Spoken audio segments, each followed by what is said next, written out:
Speak, my Lord. Speak, my Lord. Speak, and I'll be quick to answer thee. Speak, my Lord. Speak, my Lord. Speak, and I will answer, Lord, send me. When the coal of fire touch the prophet, making him as pure can be. When the voice of God said, "Who will go for us?" Then he answered, "Here I am, send me." Speak, my Lord. God bless you, Pastor Ken. Speak, my Lord. Speak, and I be quick to answer thee. Speak, my Lord. Speak, my Lord. Speak, and I will answer, Lord, send me. Speak, and I will answer, Lord, send me. Okay. Lord, I want much more of you. Today we dwell in your presence. To decrease that you may increase. And every day, dear Lord, be much more like you. Lord, I want much more of you. Today we dwell in your presence. To decrease that you may increase. And every day, dear Lord, be much more like you. I give you my heart today. I give you my spirit. I surrender my will, dear Lord, to you. Everything I have, oh Lord, all that I possess, your God is yours. I want to decrease that you may increase. Kasansa. Lord, we thank you for your grace, so we can come in your presence to adore and exalt your name. Desiring for your word to manifest once more. I give you my heart today. I give you my spirit. I surrender my will, dear Lord, to you. Everything I have, oh Lord, all that I possess, your God is yours. I want to decrease that you may increase. For the last time. Hallelujah. I give you my heart today. I give you my spirit. Yes, Lord. Hallelujah. Surrender my will, dear Lord, to you. Everything I have, oh Lord, All that I possess, your God is yours. I want to decrease, that you may increase. Pwede ba po the last time? Sing it right. I give you my heart today. I give you my spirit. I surrender my will, dear Lord, to you. Everything I have, oh Lord, all that I possess, Lord, that is yours. I want to decrease, that you may increase. I want to decrease, that you may increase. Hallelujah. Yan ang desire ng puso natin sa umagang ito. Kaya dito, sabi ng awitin, lahat daw ng bagay na nasa atin ay sa Kanya nang galing. At walang dahilan para hindi natin siya pasalamatan. Hindi naman pinasasalamatan ng Panginoon sa oras na meron tayo. At kapag wala, ay hindi natin siya pwedeng pasalamatan. Sabi ni Pablo ay walang pwedeng makapaghiwalay sa tunay na nagmamahal sa Diyos. Ay walang sitwasyon halagayan sa isang tao sa tunay na umiibig sa Diyos para hindi niya sambahin ang kanyang Diyos. Okay? At sa pagpapatuloy, bago tayo dumako sa ating prayers, nais kong basahin ang Romans chapter 8, chapter 4. Okay. Romans chapter 4 verse 1 to 5. Tingnan natin sa word na lang ng English. Tagalog pala, sorry. Sabi nito, ano nga ang ating sasabihin na nasampungan ni Abraham na ating magulang ayon sa laman, sapagkat kung si Abraham ay inaring ganap sa pamamagitan ng mga gawa, ay hindi mayroon sana siyang ipagmamapuri, datapwat hindi sa Diyos. Sapagkat ano ang sinasabi ng kasulatan, at sumampalataya si Abraham at sa Diyos at sa kanya'y binilang na katwiran. Ngayon, sa kanya na gumagawa ay hindi ibinibilang na biyaya ang ganti, kundi utang, tatapos sa kanya na hindi gumagawa, ngunit sumasampalataya, sa kanya ay umaaring ganap sa masama, ang kanyang pananampalataya ay ibinibilang na katwiran. At isa pang verse, sa 1 Corinthians chapter 13, verse 1 to 8. Sabi dito, kung ako'y magsalita ng mga wika ng mga tao, at ng mga anghel, datapwat wala akong pag-ibig, ako'y naging tanso na tumutunog at patingaw na umalingaw-ngaw.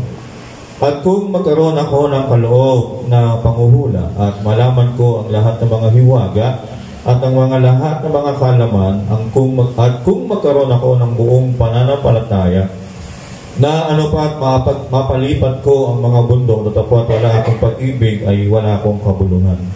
At kung ipagkaloob ko ang lahat ng aking mga tinatangkilik upang ipakain sa mga dukha, at kung ibigay ko ang aking katawan upang sunugin, datapwat wala akong pag-ibig, ay walang pakikinabangin sa akin. Ang pag-ibig ay hindi mapagpapahinuhod at magandang loob. Ang pag-ibig ay hindi nananaghili.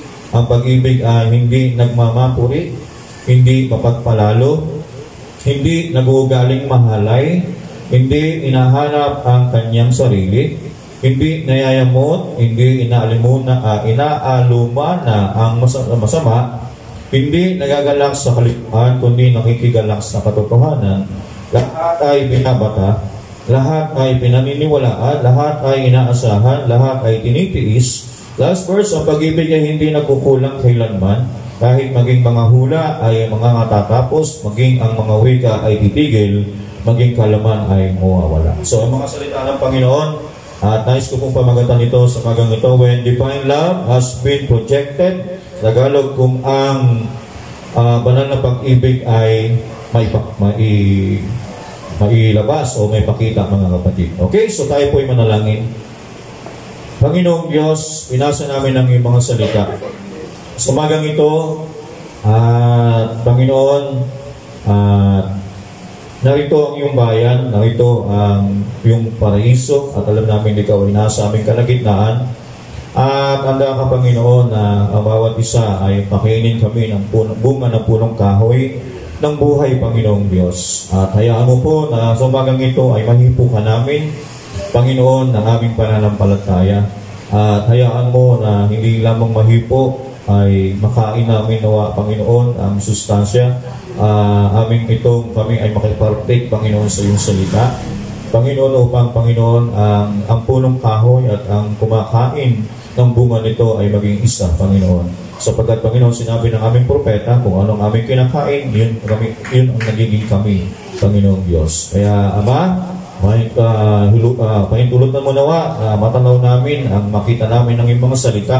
Alam namin, dinago mo ito sa mata ng matatalino at hinahayag mo ito, Panginoon, sa mga hinirang mo sa uling panahon. At Panginoon, Panginoon, ang sekreto na makita nila ang Diyos ay sa pagkakaroon patuloy ng mabuting puso, pagkakaroon ng mabuting puso, Panginoon, sa bawat isa. Dahil, Panginoon, kung hindi kami magkakaroon ng mabuting puso, ay ang sabi sa Mateo 5:8 ay hindi namin makikita ang Diyos. Dahil nakikita ang Diyos sa pamagitan ng may malinis na puso, Panginoon. Kaya, Ama, at ang sabi mo ay inihahayag mo ang iyong sarili sa kasimplihan at inahayag mo, Panginoon, sa mga taong simple rin. Kaya, Panginoon, hayaan mo po kami na maging simple sa umagang ito upang makita namin ang kasimplihan ng iyong mga salita na tinago mo po sa matatalino, sa sanlibutan ito. Pero, Panginoon, sa mga bata ay alam namin na katulad namin, makakaunawa kami ng iyong mga salita. At Lord, sa mga kapatid namin hindi namin kasama ngayong umaga, Panginoon, saan man sila naroon ay patuloy pagpalain mo, Panginoon, sila, proteksyon ng Panginoon. At Lord, hanggang matapos po ang gawain ito, na bigyan mo kami ng isang magandang atmosphere. Panginoon, ikaw hayaan mo, mapag-create kami ng isang atmosphere na, Panginoon, na isang iglesia, Panginoon, na nakikinig at may paggalang, may respeto sa iyong mga salita. Habang, Panginoon, nangungusap ka sa likuran ng pulpito, ay hayaan mo po, magkaroon kami ng isang mainam na respeto sa iyong mga salita.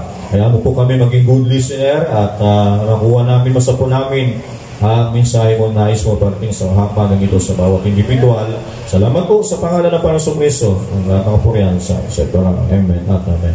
Okay, so tayo po yung maraming mga upo, mga kapatid. Okay, so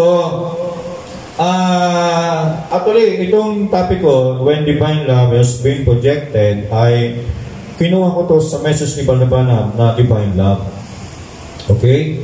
At ang pinaka-context ni Balnabanam, yung Romans chapter 4, pag kayo ay nagbabasa ng message at yun ang topic ni Balnabanam, at gumawa tayo sa Bible sis. Okay. Romans 4 tayo. Okay. So, yun yung ginamit niyang talata. Pag binasa nyo, sinabi ni Balnabanam ay message niya, topic niya ay divine love. Pero yung ang context niya ito, di ba? Pag tayo po kasi bumasa ng Bible, pag sabihin mo, mag-isip ka, bakit si Balnabanam ay nagbigay ng pamagat na divine love o yung banal na pag-ibig?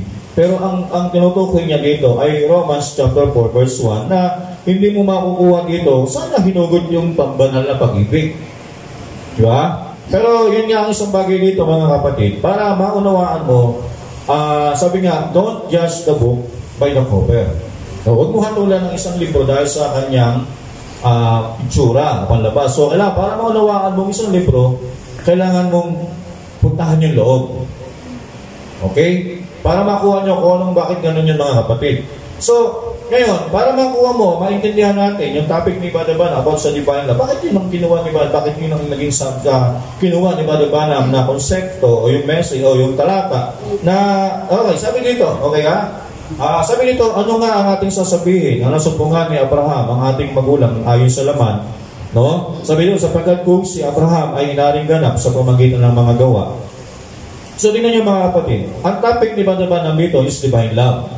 Okay? So, para maintindihan nyo ang talata, ang salita ng Diyos, kasi ang salita ng Diyos, ang nag-interpret nito ay prophet of God. Maliban na hindi nyo mabasa ang message, hindi nyo maintindihan ang Bible. Kasi ini-interpret ng Diyos ang kanyang salita, so sabi niya, sa pamagitan ng kanyang propeta. No? Kaya minsan, sabi niya, nabigay si Father Branham ng divine love, pero bakit sinabing divine love? Pero pag binabasa dito, ang layo ng ano niya, di ba? Pero yun nga, wag muna tayong mga kapatid. Kaya para maintindihan mo, maintindihan ng bawat isa, kailangan muna natin kunin yung understanding na binigay ng Diyos sa ating propeta. Sabi niya ito, sapagat kung si Abraham ay inaring ganap sa pamagitan ng mga gawa. So sabi, pag sinabing inaring ganap, siya ay inaring matuwid. Wala siyang sala. Okay? Hindi sa pamagitan ng kanyang mga gawa. Sabi niya, ay mayroon sana siyang ipagmamapurit. Kasi hindi ito mga kapatid, pag kinonect nyo, ang topic niya ay divine love, ibig sabihin, kaya nagawa ni Abraham na sumunod sa salita ng Diyos, meron siyang malalim na pagmamahal sa Diyos. Okay?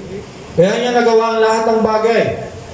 Kaya, sabi niya, nung marinig ni Abraham yung tinig ng Diyos, sabi niya, siya'y sumunod, at sabi niya, sa lahat na sinabi ng Diyos.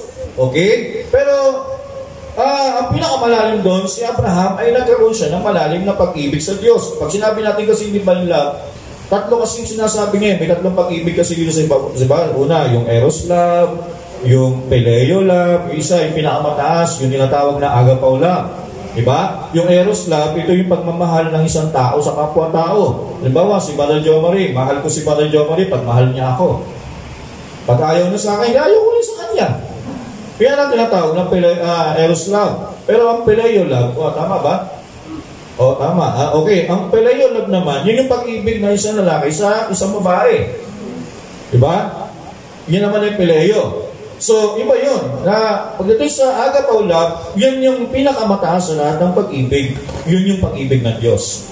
Diba? Kaya nga si Father Branham, nag-preach si Father Branham about sa marriage and divorce. Sabi niya sa isang babae, kinukwento ni Father Beto nung last Sunday, nung ating question and answer, sabi niya, kung magkasala ka, diba, mayroong isang babae matagal na sa Kristiyano at isang lalaking convert lang sa pagiging Kristyanismo, sabi niya doon sa asawa niya, kung sakaling ikaw ay mahulog, sabi niya, huwag mong kalimutan na mayroong tahanan.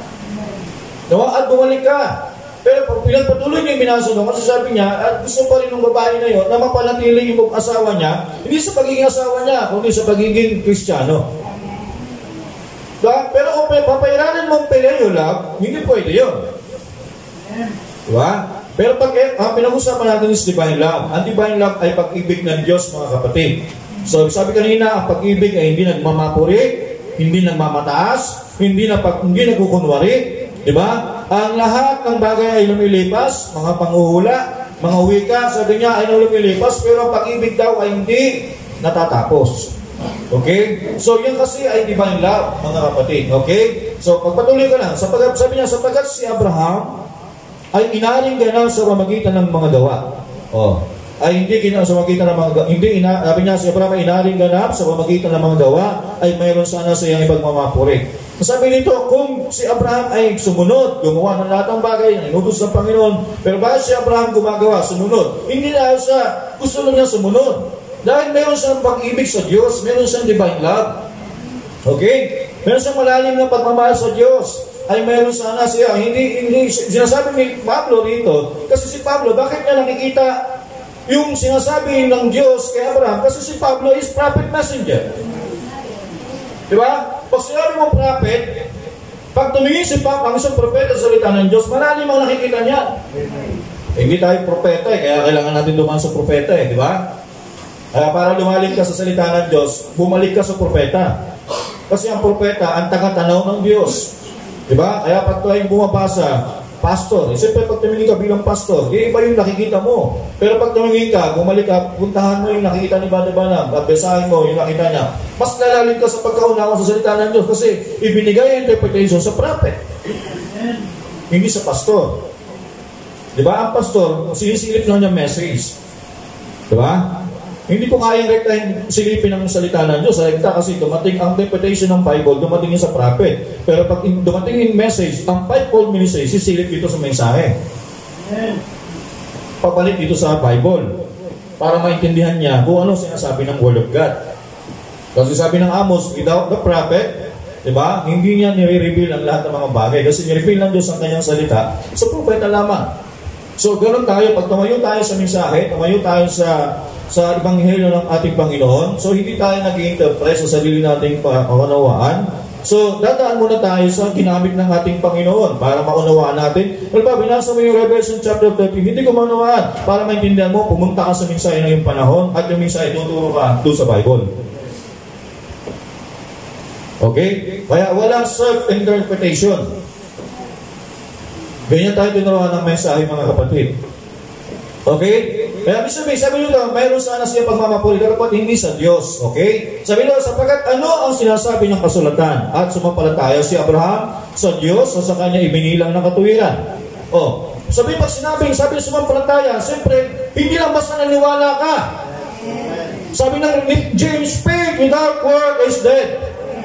Pero sabihin, Abraham, umalis ka. Kung hindi siya umalis, naniwala siya, hindi naman siya gumawa. Sa tingin nyo, yung pananampalataya niya ay inaaring ganap? Ang kanyang pananampalataya ay sandal? Diba?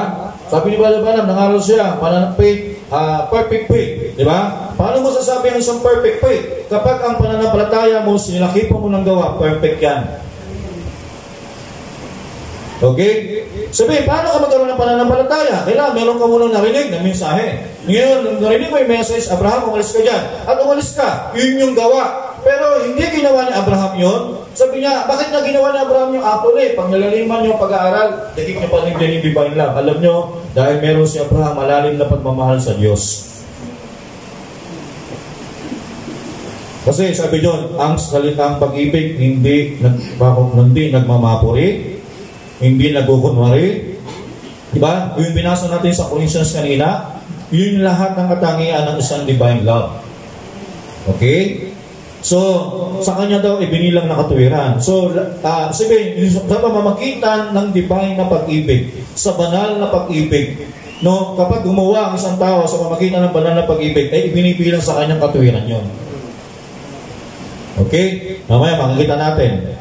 Okay, ngayon, sa kanya na gumagawa, hindi ibinibilang ng biyaya ang ganti. Ayun, kung pinipilit mo lang gawin, halimbawa, bla bla, sinabi kasi, ito, dapat gawin ko to, ito, kaya nga leta, sabi niya, ngipin at ngipin, utos at utos, bilin at bilin. Sabi niya, pag ginagawa mo salita ng Diyos, dahil kung ginagawa mo, kailangan mong gawin, sabi dito, yan ay binibilang na hindi biyaya, kundi isang ganti. Sabi niya, kundi may utang. Okay? Tatapwat sa kanya na hindi gumagawa, ngunit sumasampalataya, kasi narinig mo yung salita ng Diyos, pinaniwalaan mo, okay, kung meron kang pagmamahal sa Panginoon, lalaki pang gawa. Kasi mahal mo ang Diyos eh. Diba? Sabi ng Romans chapter 8 verse 28, all things work together for good to them love God. Diba? At ang lahat ng bagay pinaglalakip ng Diyos sa lahat ng taong umiibig sa Kanya. Sabi niya, tinawag niya, inaling ganap. Diba? Pag nilaliman natin ang pangunawa ng salita ng Panginoon, sabi niya, kanyang pananampalataya ay binibilang na katuwiran. Okay, pasok na tayo sa message. Kasi sabi ko nga, para mas maintindihan natin. Mamaya, babalik tayo dyan. Matapos kong pasukin natin yung message ng ating propeta, no? At balikan natin mamaya yung talata. Sabihin ko sa inyo, magbabago na yung tingin nyo ron. Okay? So, ganyan lang ang pag-aaral ng mensahe. Okay? Divine Love. Sa message na Divine Love, 56. Marami pala yan. Okay, paragraph tayo. Tagalog tayo sa 46. Para hindi na ako mag-translate.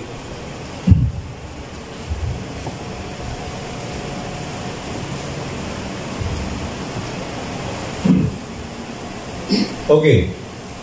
So, dito ko kinuha yung aking pinaka-topic, no, sa paragraph 46. So, sabi ni Brother Branham, ayan, taas mo pa ng konti, sis. Meron dyan, sige pa. Ayan.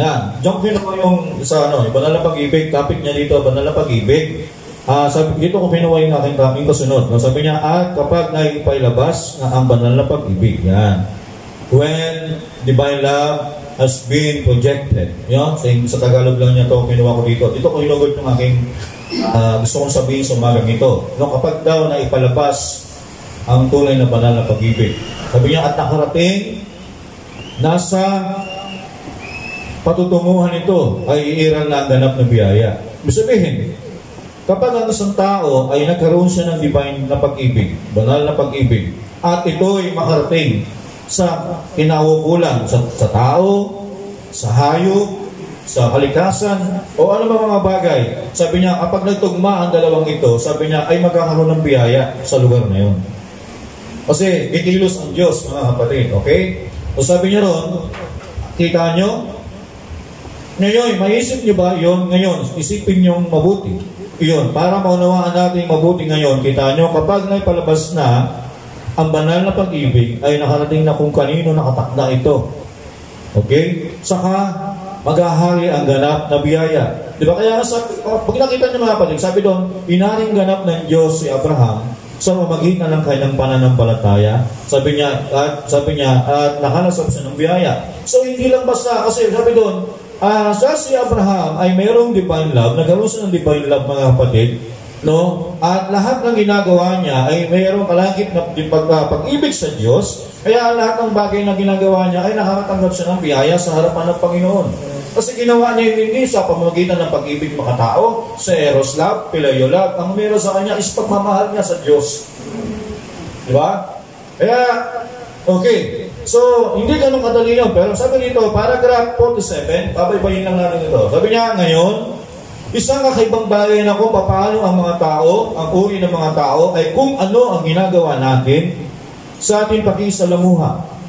Ngayon, kailangan nating harapin lahat ng mga katotohanan ito na may mga tao talagang gusto mong kasama. Tama? Oh. So sabihin, at may mga mabubuting tao at mahal mo sila. Subalit, ganun pa man, ay may mga bagay doon sa tao na sadyang halos hindi ka makatagal sa tabi nila.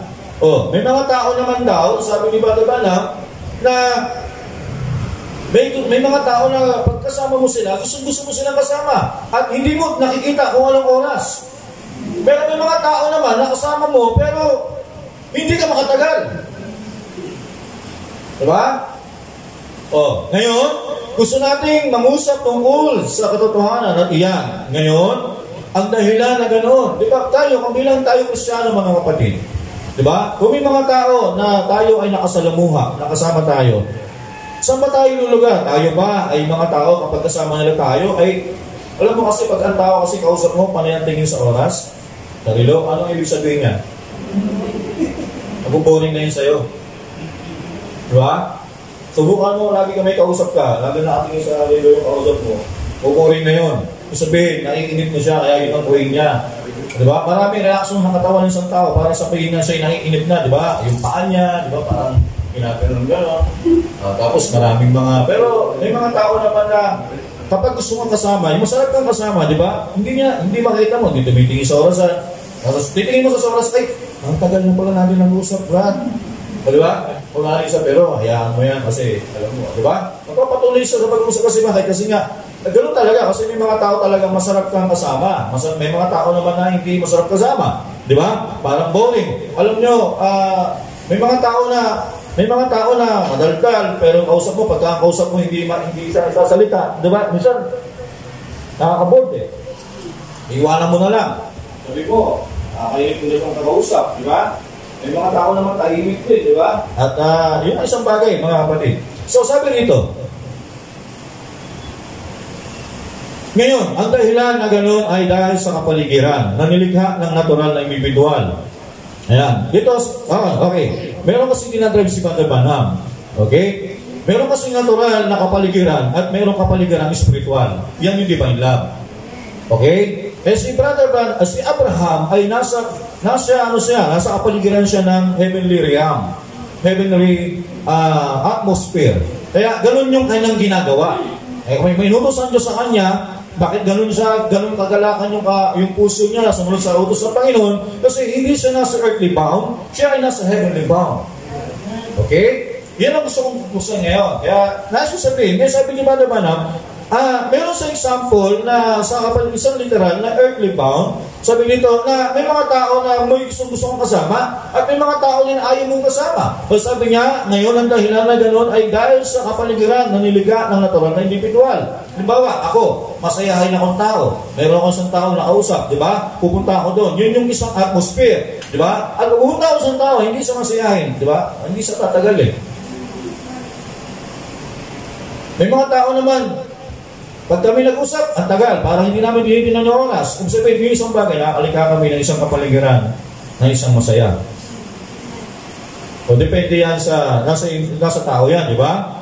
Nang lalaki, gabi niya, ng lalaki at babae na iyan mismo. Okay? Sapagkat kayo ay maliit na manlilikha. Okay? O sabi ni Brother Branham, tayo ay mga creator. Hindi tayo naglilikha o magkaroon ng langaw. Hindi po tayo gano'n. Ibig sabihin ng creator, kaya natin mag-create ng isang atmosfera, na isang atmosphere, di ba? Na isang mula doon sa isang bagay na malungkot, pwede mong pasayahin. O, di ba? Maging masaya, na maging maganda yung isang bagay at isang pangit yung sitwasyon, maging maganda ang sitwasyon kasi because we are sons and daughters of God, we are creator, mga kapatid. Sabi niya, sapagkat kayo ay maliit na manlilikha. O sabihin, lumilikha tayo ng mga magagandang mga kapaligiran.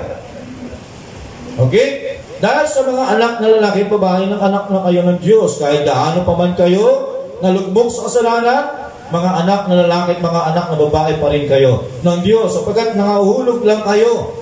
O, di ba? Kaya narinig ko yung naalala ko yung yung Webes eh.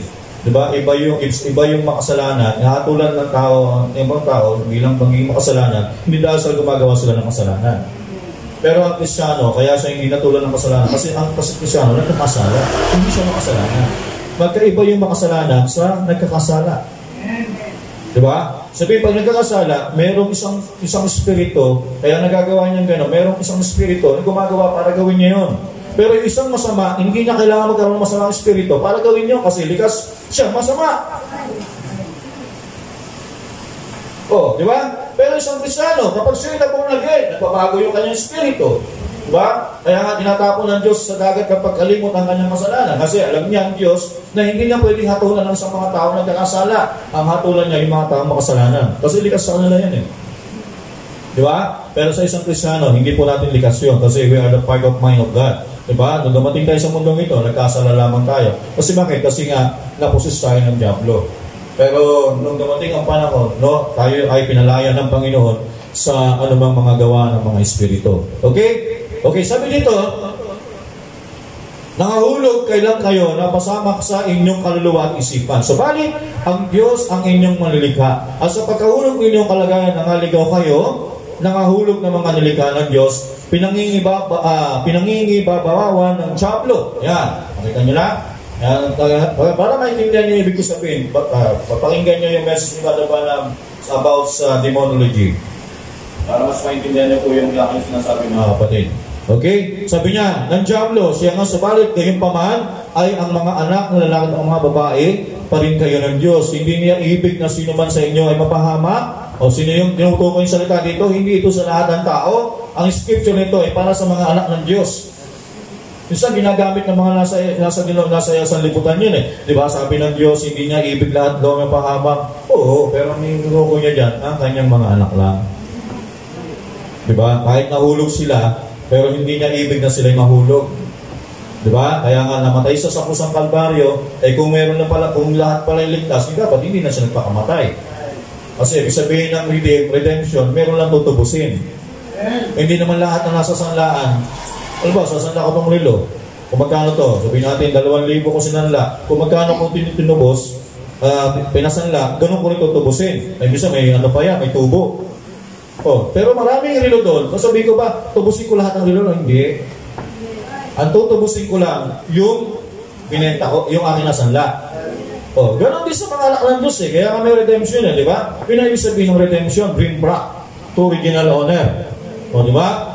So, yan ang isang bagay. Kaya binalik tayo ng Diyos sa original, di ba? Nasanla, dati nasanla tayo. Ngayon, sabi niya, hindi niya ibig na sino man daw ay mapahamak, kundi mga gising lahat, kita nyo. At ginawa na niya ang lahat na maaari niya para sa Diyos. Ang Diyos, lang mismo ang makakagawa nito, ang ipinagkaloob ng mga oportunidad na nilang niya na makatanggap at maging kung ano naman ang nais niyang sa inyo na maging pabalik na muli sa tamang kalagayan ninyo at walang tao. Ayan. Okay, saan tayo ano binasa natin sis? 49 tayo. Talon tayo. Ayan, ngayon, heto na. At napakatalim nito. Subalit walang tao ang nasa kanyang tamang kalagayan ng pag-iisip hanggang sa matanggap nila ang Panginoong Hesus. Ang sabi ni Banabana, wala daw sino mang tao ang magiging normal, no? O nasa tamang kalagayan, posisyon, maliban daw na matanggap niya ang Panginoong Hesus. Malalim na salita yan, subalit yan ang totoo. Walang tao ang nasa tamang pag-isip hanggang sa matanggap nila si Yesu Kristo bilang sariling tagapagligtas. Ang dating niyan ay subalit iyon ay ang Biblia. Tunay nga totoo yun, siya nga yun. At sa inyong katauhan nila lang, ngayon, maging baliw kayo sa sanglibutan. Okay, talon tayo sa 51. Okay, moral lang ako ngayon. Moral basa lang ako. Pero kasi, mayroon lang ako gusto ipakita dito mga kapatid namaya. Pero nag-introduction lang muna ako. Okay?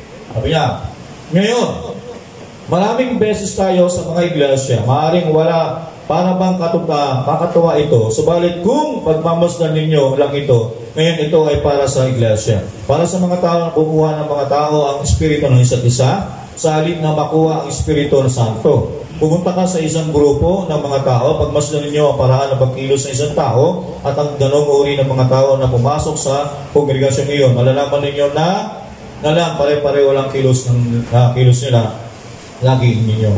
Tingnan nyo. Diba? Pag pumunta kayo, kasi sabi ni Banaman, kung lalaliman nyo yan, bawat denominasyon, bawat iglesia, may kanya-kanyang espiritu yan. Sabi niya, minsan hindi natin nakukuha ang espiritu ni Kristo. Ibig sabihin, halimbawa, idol mo si Fernando Po Jr., di ba? Eh, kung idol mo siya, siyempre lahat ng pananamit niya, gaya mo. Kasi ibig sabihin, nakuha mo yung espiritu niya. Kaya ganun ka manamit eh. Di ba? Ibig sabihin, kung ikaw ay nasa isang kongregasyon, isang simbahan, di ba? Nakita mo yung, sabi nga, may piniliksin ba sa ibang banda yan? Sabi niya, di ba?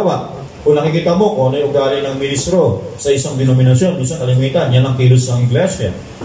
Di ba? Kapag sabi ni Padre Banam, kapag ang ministro ay patamo-tamo, ang kongregasyon ay patamo-tamo, di ba? Kung kongregasyon ay, ang ministro ay hindi tinatanggap ang purong salita ng Panginoon, ganyan din ang isang iglesia, guna sa anong, di ba? Iglesia ng bawat kinabibilangan ng bawat isa. Kasi sabi niya, espiritu kasi ng bawat tao ang nakukuha, hindi talaga espiritu ng Panginoon. Okay, nalalaman ninyo na lang, pare-pareho lang ang kilos nila. Pero sana, wag naman nawa. Di ba kasi, pag nakuha nyo ang Diyos ang makukuha ninyo. Pero pag kinuha nyo ang Espiritu ko, baka isang araw, dalawa lang tayong religion. Kung ano yung way ko, na way ng pananamit ko, baka yung na rin ang suit nyo. Kasi bakit? Ay, nakuha nyo pala Spirit ko. Di ba? Ay, pag mahilig akong good morning, friends, sabihin nyo rin, good morning, friends. O sinabing nakadawang palad, ayan, gusto nyo sa isang araw, pag nagparin ng mga yan, meron mga kadawang palad. O sabihin, no, kasi ang isang design, meron niyang originality. Okay? Hindi nyo dapat makuha ang isang espiritu. Ang dapat makuha natin, ang espiritu ng ating Panginoon Kristo. Di ba?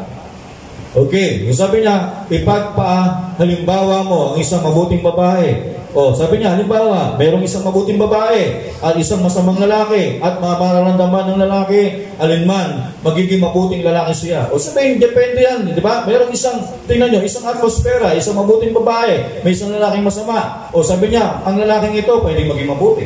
Tama? O kaya yung magiging masamang babae naman. O, halimbawa, depende yan. Halimbawa, sabi niya, ito yung babae, mas mabuting babae, ito yung masamang lalaki. Depende yan kung sino humahatak sa kanilang dalawa. Eh kung mabuting babae, nadala niya lalaki, magiging mabuting lalaki. Paano kung masamang lalaki, nahatak yung babae, magiging masamang babae yan. O, di ba? Ibig sabihin, merong isang bagay na humihila sa bawat isang mga kapatid. Okay? Sabi niya, at ang kapaligiran, yan ang iyong kapaligiran eh. Kahit sa loob ng isang tahanan, di ba? Eh kung mas malakas yung babae sa loob ng tahanan, hindi hagip niya kuha niya yung espiritu ng lalaki. So, pati yung mga anak, submit sa kanya. Pero kung malakas ang espiritu ng lalaki, di ba? Mas malakas yung higop. Depende yun. Doon mo makikita kung anong klase. Pero dapat, di ba, hindi sa lalaki, hindi sa babae, espiritu ni Kristo. Kaya minsan, binasa ko, nataanan ko kagabi, yung aking binabasa ko meron akong binasa about dun sa, sabi ni Pablo, hindi ko pinapainturo ng babae magturo. Sabi ni Bana, tinuro ito ni Pablo sa Corinto, kasi ang Corinto ay book of correction. Ang babae dito, wala sila sa kayusan. Okay, pero hindi tinuro ni Pablo sa bawat individual na mag-asawa. Sabi ni Bana, tinuro niya yan sa loob ng iglesia. Kasi ang pagkaroon ng pamumuno, kasi, bakit? Yan yung mga sabi niya, kaya pag uwi sa bahay, kung meron kayong ibig mong tanong, magtanong kayo sa asawa nyo. Kasi bakit mga kapatid gano'n ng Korento? Kasi sa panahon ng unang pananampalataya, wala pang Krisyano, walang hindi asawang Krisyano doon.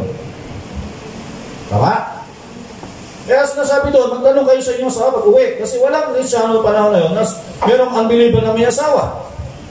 Kasi mga Hudyo yun. Kung sinabing Hudyo, Krisyano sila lahat. Kaya mahalay ka sa loob ng iglesia, magtanong ka sa ibang lalaki kasi hindi mo asawa yun.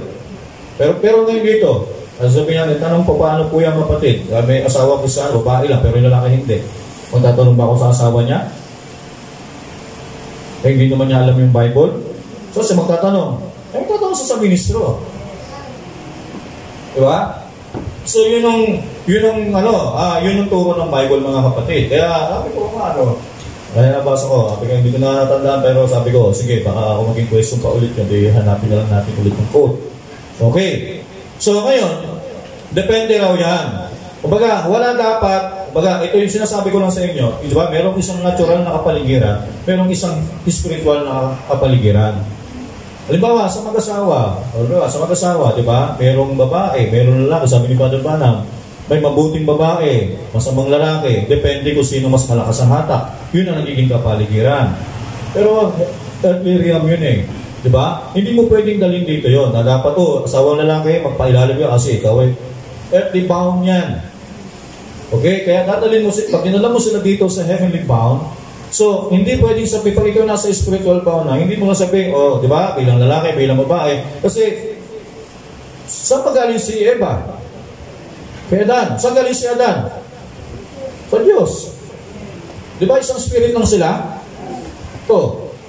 Na binukod lang ng Panginoon.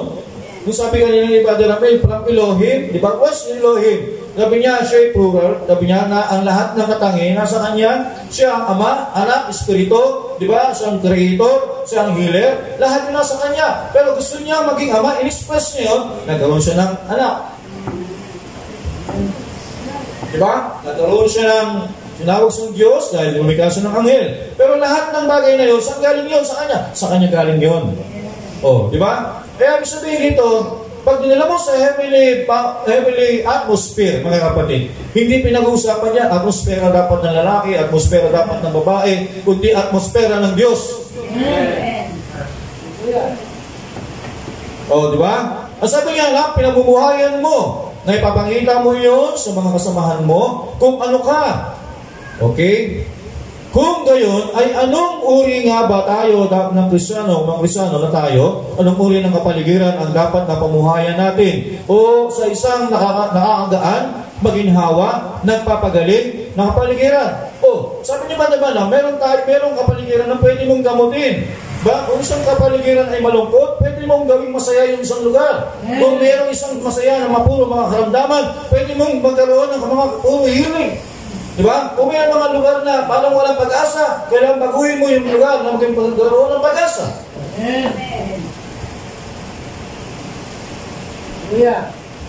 Mahirap talagang mangyari yan. Hindi na tayo denomination Kumbaga, nasa mataas na tayo ng kalagayan.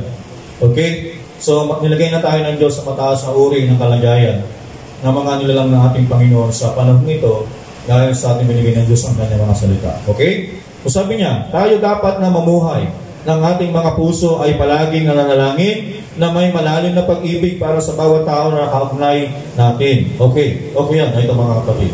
Okay, talon na ako sis kasi talon na ako ng paragraph 76. Okay. Alam ko na i-preach na ito, pero okay ha.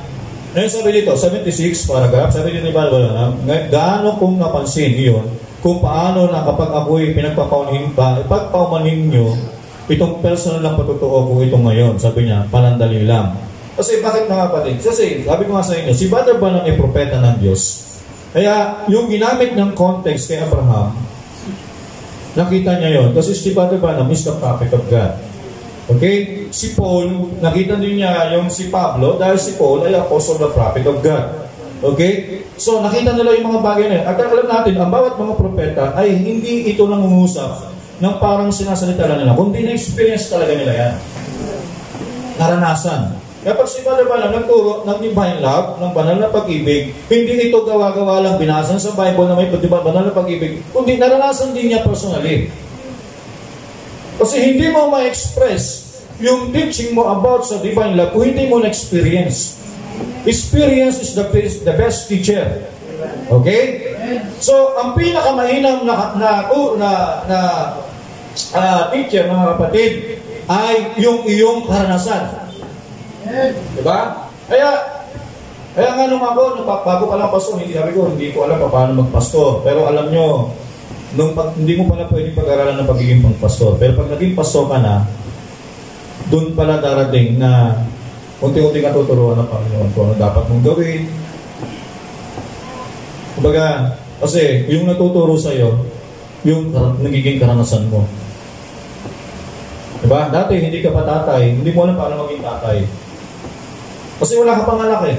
Pero pag dumating na pala na meron ka ng anak, hindi mo alam paano magpadede, paano patulugin. Pero pag nandun na yung bata,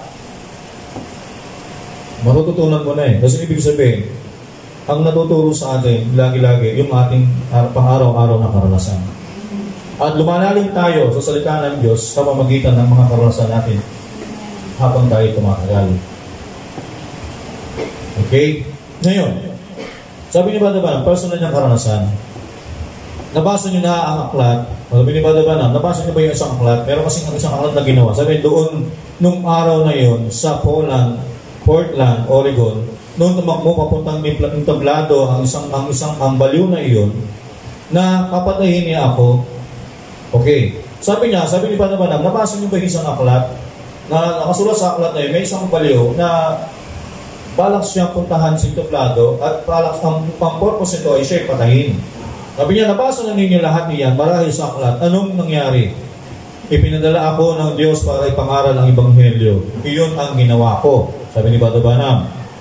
Libo-libong katao ang nagkakatipon, punong-puno ng mga nakatayo, ang mga lansangan at 60 umigit kumulang naraan sa loob na bumubuhos noon ang ulan, nakatayo ang mga tao roon. Sabi niya, nasasabik ang kanilang mga puso, nagugutom. Doon ay kung saan wala nang iba pang pananasa, lansangan sa pagtitipon. At kinakailangan pa nilang hilain sa karamihan at lahat na iba pa na may mga tagahatid na pulis para ipasok ka. Nanggaling ako noon sa isang silid at doon ay inakay ang dalawang kalugod-lugod ng mga pulis kay Kristo. Doon ay may silid-bilisan, dalawang bata pang lalaki sa kapulisan. Nasa kanilang maagang 20, ang isa ay kanilang mga ina ay gumaling noong gabing bago iyon. At pareho silang yumukod doon at inakay ko sila sa Panginoong Isus. Paglabas ko patungo sa entablado upang mangusap at ng pananampalataya, bigla-bigla ng isang baliw na nanggulpi ng isang mangangaral. Kasi itong baliw na ito, paborito ng manggulpi ng mga mangangaral. Doon sa lansangan ng hapon na iyon, ang nakatakas na isang institusyon. Binali ang buto nito sa balikat. Binali ang panga nito. Gustong-gusto niya pumatay ng mga mangangaral. O baliw. Patakbo siyang pumasok sa loob ng gawain at inisip, ito na nga ang pagkakataon ko, sabi ng baliw. Pumanhid siya sa entablado, tumitimbang na 250. Mabigat yan. Kasi ako, 70. O, pero ito, bigat nyo to. 250 yan. O, malaking tao yan. Kasi alam nyo naman yung Amerika eh. O, diba? O, sabi niya, 260. Halos 6 na talampakan. O, 6 footer niya. At 10 pulgada kataas. Sabi na inaamba-amba ang kanyang mga kamay. Sabi niya, ikaw na hipokrito. Sabi niya, nakatayo si Badaba, nasa pulpito, at pumasok yung baliw na yun, sabi sa kanya, isa kang baliw, isa kang ipokrito. Sabi, pag sinabing ipokrito, ano yung sabihin niya? Nagkukunwari. Diba? Mabigat yan, ikaw na ulupong sa damuhan. Ayun ang sabi ng baliw. Ayun na, nasa kayusan na ang gawain ng Diyos. Napapagaling ang mga tao, libo-libo ang mga naliligtas at pinagpapala. Napasisigla ang mga ministro. Itong dakilang revival nasa pasimula pa lang noon upang mag-umpisang tumanggap na sa buong mundo. Nakaupo roon sa itaas, nakaupo si T.L. Osborne, amen, at nakapag-akay ng laksa-laksang mga kaluluwa kay Kristo. Nakaupo roon, nagpapastor ng isang iglesia kasamang 8 o 10 sa kanyang kongregasyon, naglalakad pababa mula sa balkonahe. At ang baliw na iyon ay tumakbo sa entablado para guluhin ang pagtitipon ng Panginoon. At sabi niya, ikaw na ulupong sa damuhan, ikaw na ipokrito. Pinalalabas mo ang sarili mo na isa kang lingkod ng Diyos. Ipapakita ko sa iyo ngayong gabi na hindi ka lingkod ng Diyos at babalihin ko ang bawat buto sa iyong kapirasong maliit na katawan. At tumakbo siya roon at tinaas at tinamba ang kanyang malaki niyang kamao para suntukin ako, sabi ni Badabana. Bumaling ako kung saan-saan nagtatakbuhan ng mga ministro, lahat na. Yung mga ministro sa likod niya, takbuhan na kasi pumapatay ka ng ministro yan eh. Okay? Sabi niya, tumayo at dumahak. Dumahak siya at dinuraan niya ako sa aking mukha. Yan. Tumayo sa harapan niya, dinuraan si Badabanam. Kung kayo yung dinuraan, anong gagawin niyo? Bilang nasa earthly bound, diba? Earthly bound. Pero si Badabanam, nasa heavenly bound yan. Okay? Sabi niya, ikaw na ulupong sa damuhan, sapagkat ipapakita ko sa iyo kung gaano ka, kung gaano ka nga lingkod ng Diyos, ikaw na mapanlinlang. O sabi niya, hindi ako nagsasalita, isa mang salita. Sabi ni Badabana, hindi ako nagsasalita. Dinuraan na siya. Kung ano sinasabi, sabi niya, isa kang alupong, ipokrito. Pag kayo sinabihan ng alupong, ipokrito, dinuraan ka pa. Baka nawala yung pagiging ministro mo. Diba? Sabi niya, at bigla na lang ang Espiritu Santo. Ano sabi no? Bigla na lang daw dumating ang Espiritu Santo na may anong ibang pang. Ngayon, ano ba ako? Okay. Ano kaya ang isipin niyo kung dinuraan kayo ng isang tao sa inyong mukha? Aba, kung magagalitin kayo, kung magagalitin kayo ministro, napikon na kayo. Diba? Sabi niya, tiyak nagagalitin kayo noon. At naritong dumating ang 2 pulis. Yung 2 pulis, sabi niya na may mga bagay sa kanilang mga kamay para hatawin yung natural na lalaki, para alisin siya. Subalit hindi ko pa ahayaan siyang galawin. Pero sabi ni Badabana, parating na pulis, hatawin siya. Pero sabi niya, huwag niyo siyang galawin. Diba, nakatayo lang sa harap ni Badabana yan. Merong ano yan eh, merong yung ano eh. Diba? Picture yan eh. Sabi niya, naglagay ang Diyos ng pag-ibig sa puso ko. Ayan, diba nila? Sabi niya, naglagay ang Diyos ng pag-ibig sa puso ko para sa mortal na nilalang na iyon. Naisip ko, hindi yung tao, isang diablo ang naglagay sa kanya ng ganoong kalagayan. Ang lalaking yan ay isa ring normal na tao na nagnanais na magmahal at mabuhay. Katulad ng ibang tao, subalit ang diablo ang nagdulot sa kanya na magkagayon. At nag-umpisang dumaloy ang isang pag-ibig para sa taong iyon. At malaman mo na ang nalang, bumagsak na pala siya ang lalaki at nahulog doon sa kamay paanan ko nang may parating ang banal na pag-ibig. Pumasok ang ganap na biyaya at umiral. Ang sabi ni Badabana? Sabi niya, when divine love has been projected. Diba? Kung ang banal na pag-ibig ay may parating sa kinaukulan, ang biyaya ay darating. Pero sabi niya, diba? Hindi si Badabana nagalit. Nung dumating yung banal na pag-ibig ng Diyos sa kanya, nagkaroon siya ng malalim na pagmamahal sa tao. Hindi siya nagalit. Kasi kung tayo yun, kung iba tayo, magagalit tayo ron eh. Pero yun nga isang bagay na hindi maintindihan ng mga tao kapag meron ng isang tao di ba in love. Diba? Sabihin natin, ay, kung ako yan. Diba? Kasi ikaw yun eh. Sabi niya, kung ako lang yan, ako. Pero kasi bakit? Hindi kasi natin maintindihan eh. Kapag dumating ang pag-ibig sa isang tao, diba?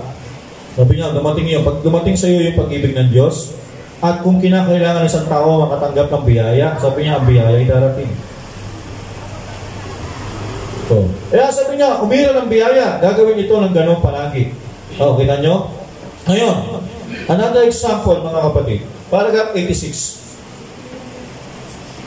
Babasahin ko lang para mas maganda, mas ma-appreciate natin yung message.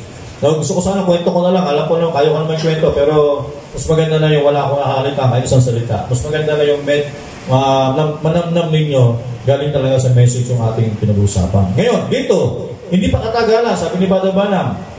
Ang example niya yan, mga karanasan niya, maaaring sinasabi ko na ito sa inyo dati, noong isang taon bago nitong huli, nitong ngayon. Sabi niya, nagtatabas ako doon sa bakuran ko roon. Kasi matataas yung mga damo niya, sa paligid niya. Sinisikap na madamuhan ang bakuran. Bakuran ko, pabalik-balik. Kinakailangan ko huminto at magpalit ng damit. Pumasok at manalangin para sa isang tao. Lumabas, tumaas na ang mga damo sa bakuran ko noon bago ko, sabi niya sa likod, bago ko pa madamuhan ang harapan ay tumubo na iyon. Okay? Sabi niya, at kaya ako isang araw, sabi niya, naroon na naman ako sa likod ng hawak ang luma kong makinang pantabas. Nagtatabas ng tuloy-tuloy, nasisikap na isang maliit na pantabas at nakalimutan kong may bahay na pala ng mga putakte doon sa may sulok. Ngayon, at naibangga ko ang pantabas na iyon doon at doon sa likuran ay nakatanggal ang mga kamiseta ko. Wala akong suot na kamiseta pantaas. Noon, tinamaan ko ang bakod na iyon na makinang pantabas, walang suot na kamiseta. Sa isang iglap lang, napaligiran na ako ng mga putakte kasi nabulabog niya yung bahay. Alam niyo na kung ano ang mga iyon. Isang malaking bahay ng mga putakte. Papatayin ka ng mga iyon. Naglalakihan ng mga nilalang na talagang umuhugong. Oo, naisip ko. Una, natakot ako. Oo, pagkatapos bigla na lang may bagay na nagsimulang magaganap. Sabi niya, nagsimula akong kumalma. Yung mga putakte, buhugong pa rin sa paligid. Ngayon, para bang isang bata ang dating nito? Para bang pambata ang dating nito? Subalit, alam ng Diyos ng langit kung kung ito ba ay totoo o hindi, na siya ay tinatayuan. Nang magagayoy, imbis na subukang labanan, sabi niya, imbis na lang hampasin niya yung mga putakte, at paluin at hampasin. Sabi niya, yung mga putakte nagkaroon ng kung anong uri ng makadiyos sa pag-ibig bumalot sa akin. Meron kang dumating kay Brother Branham na nagkaroon siya ng pag-ibig sa Diyos para sa mga nilalang na yun. Diba? Sabi niya, at naisip ko, kawawa namang maliliit na mga nilalang. May karapatan niya kayong gumawa ng tirahan. Iyon ang paraan na ginawa para sa inyo ng Diyos, para maproteksyonan ninyo ang inyong sarili. At ginambala ko kayo. At patawad na gawa ko, yun. Kung magagawa ko lang na may balik muli, hindi ko na kayo gagambalain pa. Hindi ko sinasadyang gawin niyon. Subalit, sabi ko, ako ang lingkod ng Panginoon. Kausap na mga putakte. At ang mga may sakit ay niyang mga anak ay narito para ipagpanalangin at kailangan kong magmadali at damuhan ang bakulang ito. Ngayon, kayong mga mumunting nilikha ng Diyos, sa pangalan ni Jesucristo, bumalik na kayo sa inyong tirahan, hindi ko na kayo gagambalain pa. Okay, ang sabi pa na next, sabi niya, ano iyon? Iyon ay dahil nanalangin ako sapagkat maaaring tinipo na sana ako na hanggang sa mamatay sa pag-ibig ng Diyos, na may pusong nakapasako, nagkaroon ng pagpapadama ng pag-ibig at umihira ng ganap na biyaya. Diba sasabihin mo, insekto lang yan. Sabihin niya, diba, magagalit ka sa kanila. Pero sabi niya ba hindi niya hinampas, hindi siya nagalit. Sabi niya, mayroong pag-ibig na tumama sa kanya, puso niya, para nagkaroon siya ng pagmamahal sa mga hayop. At sabi niya sa mga insekto, sabi niya, kayo din ay nilalang ng Diyos, at mayroong kang karapatan na gumawa ng bahay, at inyong tirahan. At sabi niya, at kayo'y aking ginambala. Sabi niya, at bumalik na kayo sa inyong tirahan. Sabi niya, naipadama ang pag-ibig sa mga hayop, sa mga insekto. Sabi niya, at dumating ang biyaya. Bumalik yung mga insekto. So, isunod natin yung pasahin. Sabi dito, ano ang mapagsasabi sa mga putakte na iyon? Magsalita, magbawa. Alam niya, bawat putakte ay umiikot sa paligid, paglipad, at umilera, nagaya ng grupong militar ng mga sundalo sa agad na sumigamanetso pabalik sa kanilang tirahan. Ano sabi ni Balaban? Ano iyon? Hindi ko naman kayang kausapin ng mga putakte. Wala akong paraan para makausap ko sila. Paano ko sila papipigilan sa pagtibo sa akin? Nasa hangganan ng akong noon. Subalit may taglay akong pag-ibig. Ang pag-ibig ay pinagkaloob ng pinagkalooban ng pag-ibig ang mga putakti na iyon. At nakipag-usap ako sa kanila sa aking tinig at ang Espiritu Santo sa mamagitan ng ganap na biyaya ay ginabayan ang mga putakti iyon pabalik mismo sa kanilang tirahan. Di ba? Sabihin, kung sa panahon ni Daniel, di ba? Sa panahon ni Daniel, sa panahon ng Babylonia, gumawa si Daniel, si Haring Nabucodonosor, isang rebultong larawan, ng lahat ng tao isasamba sa kanya, sa larawang yon. Ang pangalan ng rebultong yon ay Belshazzar. Alam niyo ba kung sino si Belshazzar? Si Daniel din yun. Kasampay ni Daniel yung sarili niya. Basahin niyo yung Book of Daniel. Yung nagpakita ng panaginip yung hari, wala nag-interpret. Si Daniel lang, sabi ng hari, at magpapagawa sa larawan, at tatawagin niya Belshazzar. Ang ibig sabihin ng Belshazzar, Daniel. Pero si Daniel, sasambalin sa sarili niya ng larawan. Nung si Daniel hindi sumamba, kinapon sa yugib ng mga leon. Pero kung tingnan ng hari, hindi nagalaw siya ng mga leon. Sabi ni Balaban, ganun din ang ginawa ni Daniel. Nung umiral ang pag-ibig, sabi niya, lingkod ako ng Diyos, isa ako propeta ng Panginoon. Hindi ko gusto magambala kayo, hinulog lang ako dito. Pero sabi niya, tumahimik kayo. Dahil ako yun, sabi ni Balaban, nang bumalik yun dahil sa bakit may pag-ibig. Kaya makikita natin mga kapatid, ito may revelation Kung meron lang divine love ang bawat tao, di ba? Walang hayop na hindi kaya papaamuhin ng tao. Kaya pala sa panahon ni Adan, kung babay tayo sa panahon ni Adan, kasama niya yung leon, kasama niya yung oso, hindi kasama lahat. Kasi si Adan meron siyang divine love.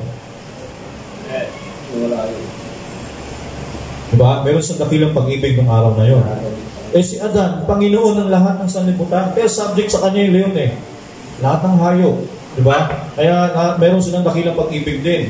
O sabihin, ngayon, nawala lang yung mga ganung bagay kasi nawala si Adan sa posisyon. Kaya nangyari ngayon, nawala yung namumuno sa kanila. Diba? Ibig sabihin, kung kahit pala may aso, habulin ka na. Pero kung hindi ka tatakbo, papayalan mo yung pag-ibig mo. O sabihin, hindi kita papaluin. O sabihin, hinabol mo ako kasi tumaan ako sa teritoryo mo. Pero ako isang Kristiyano. Diba? Pero kailangan tiyakin mo na meron kang divine love. Kasi kung wala kang divine love, hindi ka ma-recognize ang aso.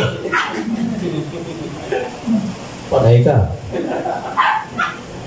Diba? Kailangan pagka makita mo yung posisyon ka, sabihin mo, isa akong anak ng Panginoon, isa akong, diba? Sabi niya, hindi ko gusto, nagkampalain ka, diba? O sabihin niya, tahimik ka na, balik ka na doon sa pasensya na, humingi ako ng tawad. Minsan ganyan ako Sabi ko, testingin ko nga yung, diba? Kasi pag tumakbo ka, lalo kang habulin Pag hinampas mo, lalo magagalit yung aso. Pero pitawan mo yung pamalo. Minsan sinasabi ko, in Jesus name. Di ba ako kilala? Sabi ko, diba? Pero hindi ka nagagalit dapat. Hindi ka magagalit. Kailangan mahalin mo sila kasi hayop din sila na dapat mong maingatan. So ngayon, saan ba tayo? Yan. Nalitirahan. Okay, tapos na tayo sa putakte, mga kapatid. So gusto ko lang ibigay kung bakit, okay. Dito lang, paragraph 92. Yan, hindi kalayuan, sabi niya kalayuan sa daan, may isang matandang hirap banggitin itong Brewer Seat. Doon sa Henry Bill. Okay, isang araw, itong napakalaking toro. Yan, meron mo isang toro. na pumatay. So alam natin, kukwento ko na lang ito kasi may gusto kong basahin dito mamaya. Okay, kung kwento rito, si Badabana, may isang toro doon sa isang dahil nag-mission siya, dahil gusto niya sumorkat, nagmamadali siya, dumaan siya, sumorkat siya sa isang bakod, tumalon. Okay? Ngayon, yung pagtalon niya, hindi nakita may toro doon. At hinabos si Badabana, hinabos siya ng toro. Talagang sakto na siya talagang susuwagin, no? Okay, basahin na lang siguro natin para mas maganda. Okay, 92. Sabi niya, isang araw, doon sa, tama sis, sa 93 tayo. Sabi niya, isang araw, pagkaan, naisip ko na pumunta ako roon, mananalangin para sa isang tao may sakit, dumaan ako sa bukid. Ngayon, sabi niya, wala sa isip ko na ang toro na iyon ay naroon sa bukid na iyon. At nakarating na ako ng malayo roon sa gitna ng bukid. Ano nangyari? Bigla na lang lumabas doon ang mga maliit na kumpol ng mga pulumpong. Sabi niya, itong malalaking palaban na toro. Ang mahaba niyang sungay, nagkaganon at umuungal ito. Alam kong iyon na ang naturang pumapatay na iyon. Okay, 94. Lumingon ako, napakalayo ko mula sa bakod. Mga 200 yarda. Wala siyang 40 talampakan layo mula sa akin. So, may silang yan. Ano ba yung 40 feet? 40 feet. Tama ba? 40 feet ba yan? 80. Hindi 80 feet, no? Tama ba? 40.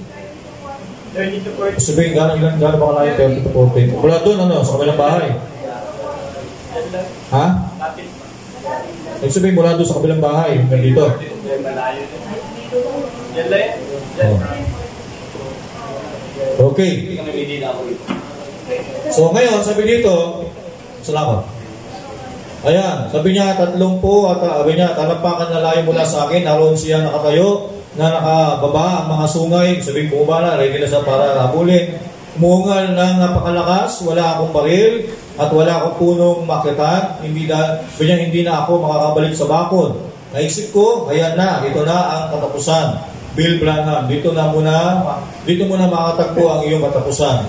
Ang sabi niya, mamamartir, mapapatay na sa pagkakasuwag dito sa bukid, tumayo ako roon. Okay? Subalit, bigla na lang na may bagay na nagsimulang dumapo roon sa puso. Ang kaluwalhatian ng Diyos, may bagay na pumasok sa aking puso. Sa loob ko, nagambala ko ang kawawang hayop na iyon. Hindi naman ang kawawang hayop na iyon, ang diablo, ang siyang nagtutulak sa kanya na gawin iyon. At isang bagay lang ang tanging alam ko, ito iyon. Gusto kong pakinggan ninyo ito. May isang bagay lang na magagapi sa diablo, iyon ay ang purong banal na pag-ibig. Gagapiin ang pag-ibig ang lahat ng bagay. Gayon na lamang ang pagsinta ng Diyos sa sanlibutan. Ginapin nito ang problema tungkol sa kasalanan. Ginapin nito ang problema tungkol sa karamdaman. Gagapiin nito ang hidwaan sa iglesia. Kita nyo? Wala rin daw mga galit.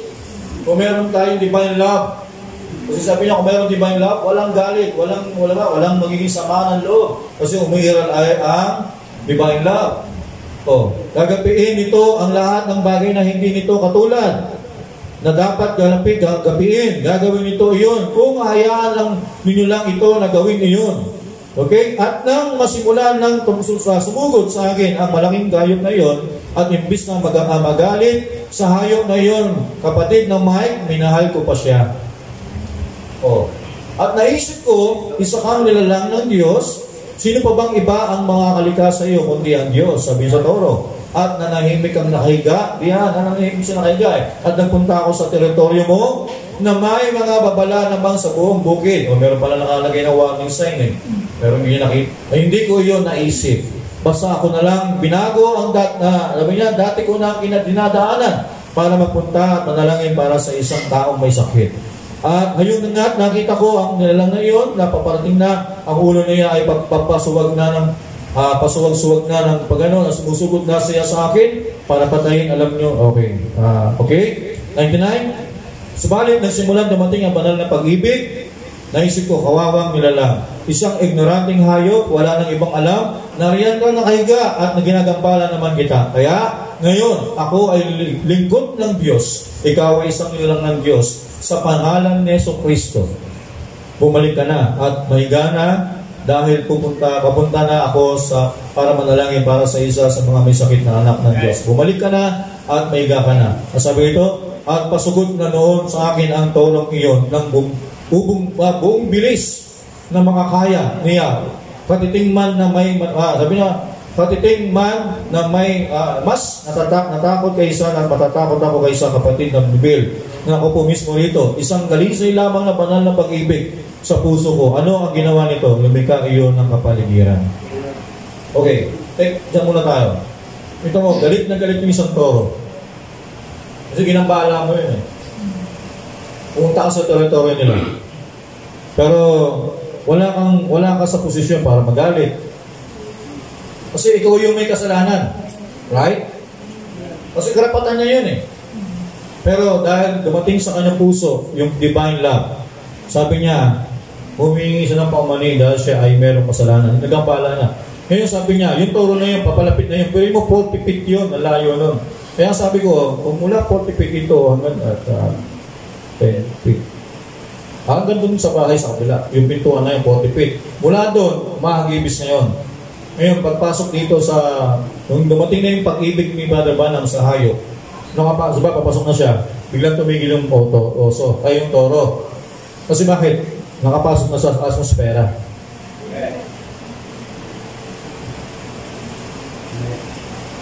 Intindihan? Kapag ang isang tao nakapasok na sa atmosfera, dahil gaano kainit ang ulo niya, pag pumasok niya sa atmosfera mo na may pag-ibig ka sa Diyos, sasabihin ko sa iyo kapatid. Diba? Sasabihin ko sa inyo, mararamdaman niya yung pag-ibig mo. Diba? Na pag-ibig niya mula sa Diyos. Sabi niya, kapag lumikha kasi ng kapaligiran yan eh. Sabihin natin, sabihin na natin, 10 feet yung nagawa ni Brother Banham na divine love. Nung makapasok yung hayop na yun, biglang tigil yun. Bakit naramdaman niya yung pag-ibig? Kasi kung may pag-ibig, diba? Pag may pag-ibig, ang pag-ibig hindi nagtatangi, ang pag-ibig hindi nagmamapurit, ang pag-ibig ay hindi ganito, ang pag-ibig hindi mamahal, diba?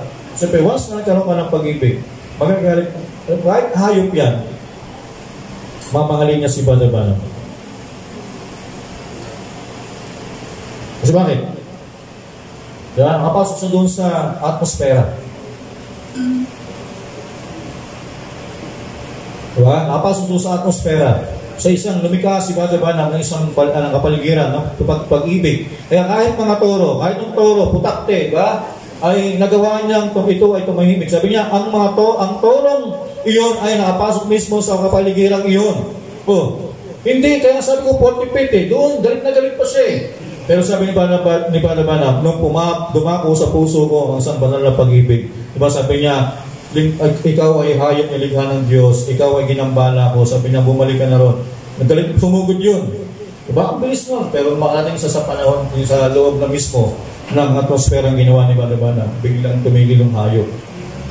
Diba? Bumalik siya bigla. Kasi bakit? Yung hayop na galit, nakadama ng pag-ibig kay Brother Banham.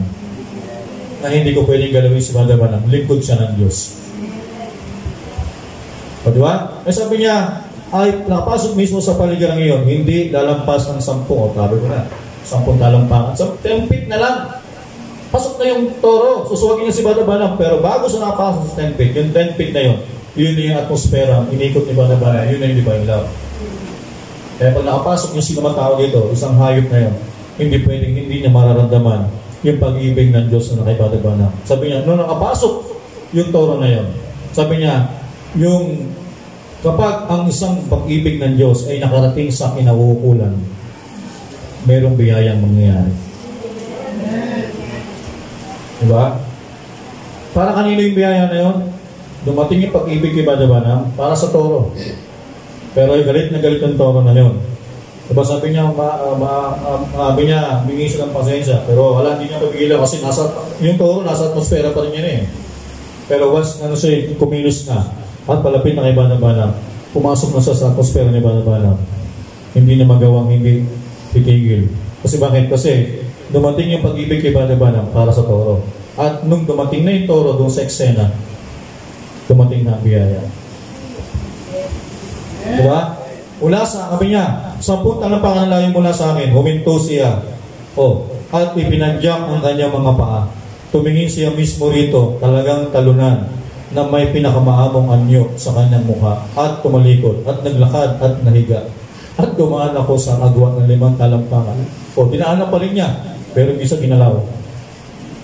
Nang layo. Ano yun? Kapag may padama, ang banal na pag-ibig, iiral na, sabi na, iiral na noon ang ganap na biyaya. Di ba? Imposible ba? No, sir. No, ma'am. What is divine love? Divine love, galing yan sa Diyos. Hindi yan sa atin. Kasi iba yung eros love, iba yung phileo love. Pero pag umiral ang banal na pag-ibig sa isang tao, di ba? Kahit anong galit ng isang tao sa iyo, samahan na kahit, di ba? Kapag once na yan ay dumating, basta ka, sabihin, nagkaroon ka ng pag-ibig sa kanya, basta mahal mo lang isang tao, mahal kita, kahit anong mangyari, di ba? Pero pag pumakapasok na yung tao niya sa atmosfera mo niya, sabihin na lang 5 feet, o isang yarda, nakapasok sa dito, yung saktong susumpungin ka na. Pero naipasok yung kamay niya, nakapasok na sa atmosfera mo. Diba? Hindi niya naitutuloy yun. Kaya may mga tao, bumababa yung kanilang temper, bumababa yung kanilang temper, diba? Pagdating nakapasok sa'yo, kasi bakit? Kasi cool ka lang. Kasi bakit? Kasi nga, diba, pumasok yung biyaya sa'yo ng Panginoon, divine love, para sa isang tao. Ngayon, nung dumating niya sa mismo sa yung tagpo, sabi niya, ang biyaya ay iiral. Mahirap ba? Kaya bihira lang nakakawa ng ganyan. Kasi dahil sa divine love. Diba? Okay. Anong palaga na ba? Ayan. Ngayon sabi dito. Kaya sabi dito ni Banabanam, iyon ang siya rin Diyos sa kanyang pigilan ang mga leon sa paglapit kay Daniel. At lumapit ang mga leon at umuungal at ang abang silang Daniel ay nakatayo roon, nakabalot sa pag-ibig ng Diyos ng punta ang mga leon, nakahiga lang, payapa. No? O, galit na galit ng mga, sabi ng Bible, yung mga itong leon, hindi pa yung kumakain. Pag ang isang tao walang pag-ibig ng Diyos, hindi lingkod ng Diyos, ikinapon doon, kapag nalapa na yan. Pero sabi ng Bible, nakita mo si Daniel, kasama niya yung mga leon, at nandun na nakahiga din si Daniel sa tabi ng mga leon. Ano nangyari? Kapag ang pag-ibig ay dumating sa kinauukulan, magkakaroon ng biyaya. Diba? Okay. Meron pang kwento si Badabana about sa isang obosom. Yung obosom, ang itsura nito, para siyang sinlaki ng pusa, pero ang mukha niya parang daga. Okay, nagkaroon siya ng maraming anak. Kwento ko na lang, kasi meron akong gustong basahin nyo maya, medyo mahaba. Okay, so isang araw, parang sa hagdanan ng bahay ni Badabana, parang yung nanay na obosom, marami sa mga anak, pumunta doon sa hagdanan at parang namatay siya, tapos marami sa mga anak, parang si Badabana babakit lang, hinayaan lang niya yung obosom na namatay. Yung sabi ng anak niya si Becky, Papa, bakit mo pinababayaan lang yung mga obosom doon? Sabi niya, nakita mo, namatay na yung nanay nila, paano yung mga anak? Sabi niya, mas maganda kasi parang itapo na yung nanay kasi hindi na rin mabubuhay yung mga bata kasi nga dahil nga kailangan pa nila na yung pag-aalaga ng nanay nila, kapag-edit pa sila. Kaya sabi dito, parang inayanan ni Badabana yun. Alam niyo minsan, sabi ni Badabana, sa isang silid, sabi niya, parang kinausap niya sarili niya, sabi ng Diyos sa kanya, sa tingin mo, bakit ko pinadala dyan sa'yo yung opuso at dyan namatay sa'yo? Sabi niya, nagpapagaling ka na may mga sakit, umuwi ka ng mga patay. Sa tingin mo, bakit ko pinadala sa'yo dyan yung opuso? Dyan namatay sa bahay mo. Ano sa tingin mo? Nagkaroon ng pag-ibig si Badabanam sa opuso. Pinuntahan niya yung opusom at pinag-pray niya yun. Sabi ni Badabana, inuud na yung opusom, yung paa niya. Nung pinag-pray ni Badabana, bumalik yung sigla. At tumakbuli kasama yung mga bata. At bumulik daw ulit sa kanya yun. Parang sabi ni Badabana, gumanon-ganon daw, parang sinabi, maraming salamat sa iyo, William Branham. Patay na yun. Diba? Pero dumapo sa kanya yung divine love eh. At nagawang ilehas niya yung hayop na yun. At nabuhay yun. At naging tuwan-tuwa yung nanay na yun. Sabi, basahin niyo na lang yung sa ano na yun. At bumalik yung opposite na yun. Parang sabi ni Badawal, na parang tila ito ay bumalik sa akin na parang bumalik na sabi, salamat po, mabuting Ginoo. Sabi niya, nalalaman ko talagang masaya silang kasama ang kanyang mga anak ngayong araw na ito. Ngayon, bakit? Kapag naipadama ang banal ng pag-ibig, iiral ang ganap na biyaya. Diba? Kung meron kang isang taong kaaway, kagalit, diba? Pairali mo lang yung divine love. Sabihin mo, kailangan magpatawad ka, mag-cool, maging mababa siya. Pag dumating sa puso mo yon, diba? At para sa kanya, hindi, sabi niya, kapag dumating sa kanya, iiral yung biyaya. Sabihin, makikita niya yung gustong ipakita sa iyo ng Panginoon. Okay, dito sis, 103 tayo. Okay, ba't malayo na yata yun? Okay, 103. Doon pa rin tayo sis. Okay. Ngayon, parang nagbasa lang ako ha, pero sana nakita niyo yung substance na binabasa ko. Okay? Okay, sabi niya, dito, kamakailan lang, parating ako mula roon sa Dallas, Texas. Nakasakay ako noon sa aeroplano, pauwi na, nagdaos kami ng pagtitipon. Sa dako roon at sa daan ko, naparaan sa isang bagyo at napilitang bumaba ang aeroplano sa Memphis. At habang nasa Memphis ako noon, pinatuloy nila ako roon sa isang private hotel o isang malaking grandeng lugar na para bang naramdaman ako ng pag-aalalangan. Kasi si Padre Banam, pagkagay ng kasing grandeng lugar, ayaw niya yun eh.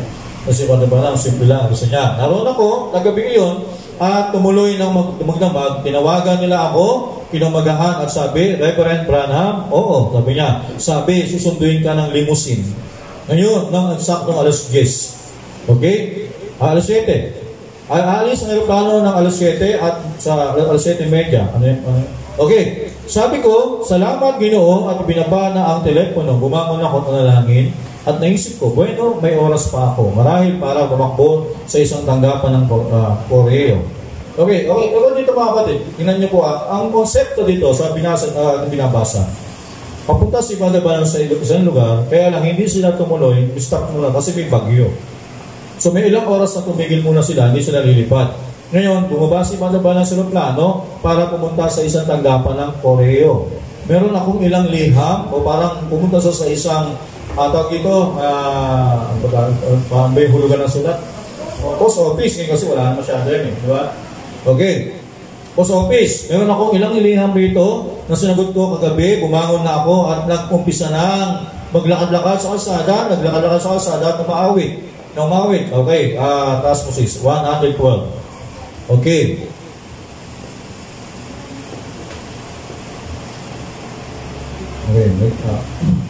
Sabi niya, makinig kayong mabuti. Nang umaga ngayon, pagkalabas ng eroplano o pagkalabas ko ng hotel, nagsimula ako maglakad sa kalsada, naglalakad ako ng maawit, bigla na lang may bagay na para bang bumubuhos sa akin. Isang kamangamangang ambon ng pag-ibig. Yan.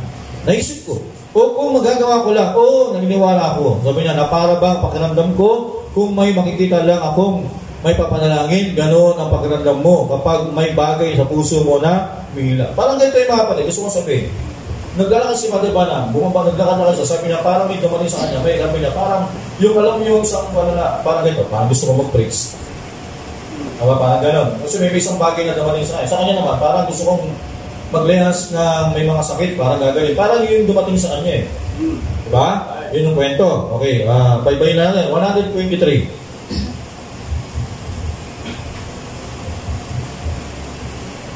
Tinatalon-talon ako lang ba, direct to the point ko.